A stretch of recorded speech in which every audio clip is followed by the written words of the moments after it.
नमस्ते भाई और बहनों, आपका हार्दिक स्वागत है हमारे यूट्यूब चैनल यूनिकोप इंडिया पर।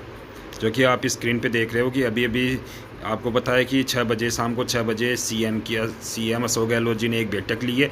और उस बैठक में देखो जो भी रिजल्ट निकला उसको मैं आपको बता रहा हूँ। देखो, मुख्यमंत्री ने बेरोजगारों व संविदा कर्मियों की मांगों पर विचार करके एक कमेटी का गठन करने का फैसला किया। और यह जो कमेटी का गठन किया जा रहा है, यह कमेटी इसी महीने में अपनी रिपोर्ट सीएम को पेश करेगी। देखो, बहुत सारी ऐसी भर्तियां हैं जिनमें बहुत सारी दिक्कतें आती है, तो यह कमेटी उन सभी दिक्कतों का अध्ययन करके और उनको किस प्रकार से दूर किया जा सकता है, उन सभी का फैसला करके एक रिपोर्ट बनाकर सीएम अशोक गहलोत जी को पेश करेगी। और यह रिपोर्ट इसी माह में पेश की जाएगी।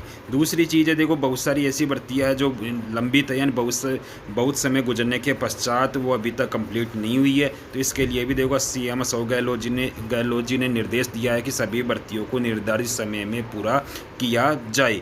तो ऐसा लगता है कि जो सरकार पहले टेस्ट मैच खेल रही थी, अब आने वाले समय में वह 2020 मैच खेलने के पूरे मूड में है। जिस प्रकार से अशोक गहलोत जी बेरोजगारों के लिए लगातार मीटिंग करके उनकी मांगों को मान रहे हैं या दूर करने का प्रयास कर रहे हैं, तो यह एक सकारात्मक रवैया है सरकार का।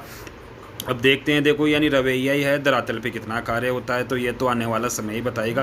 इसके बाद में देखो आप एक और अपडेट देख सकते हो कि मुख्यमंत्री अशोक गहलोत का बड़ा फैसला। आपको पता है कि विद्युत विभाग की ऐसी बहुत सारी वैकेंसियाँ होती है जिनका एग्जाम सेंटर राजस्थान से बाहर दे दिया जाता है। तो इसके लिए देखो बहुत सारे बेरोजगार अभ्यर्थी थे जो इसका लगातार विरोध कर रहे थे। लगातार विरोध करके उनकी केवल एक ही मांग थी कि जैसे राजस्थान की वैकेंसी है तो इसका एग्जाम सेंटर भी राजस्थान में ही होना चाहिए, क्योंकि दूसरे राज्य में जाते हैं तो आने जाने का खर्चा ही इतना हो जाता है कि जो कि एक बेरोजगार, पहले तो देखो आजकल विद्युत विभाग के फॉर्म फीस भी इतने हो गए कि लगभग 1500 रुपये चार्ज। अभी कुछ दिन पहले एक फॉर्म निकला था, 1500 रुपये उसकी फॉर्म फीस थी। तो फॉर्म फीस के 1500 रुपये दो, आने जाने के लिए कम से कम 2 से 3 हज़ार रुपये का खर्चा हो जाता है। तो इतना एक बेरोजगार अभ्यर्थी वह नहीं कर सकता। इसके लिए बेरोजगार लगातार मांग कर रहे थे कि जो भी हमारा जो एग्ज़ाम सेंटर है, जो आप राजस्थान में हमारे को कहीं पर भी दे दो, लेकिन एग्ज़ाम सेंटर आप राजस्थान में ही दो, दूसरे राज्य में मत दो। तो इसी मांग को देखो आज मुख्यमंत्री जी ने मान लिया और इस खबर पे भी मोहर लगा दी है कि जो भी विद्युत विभाग की जो भी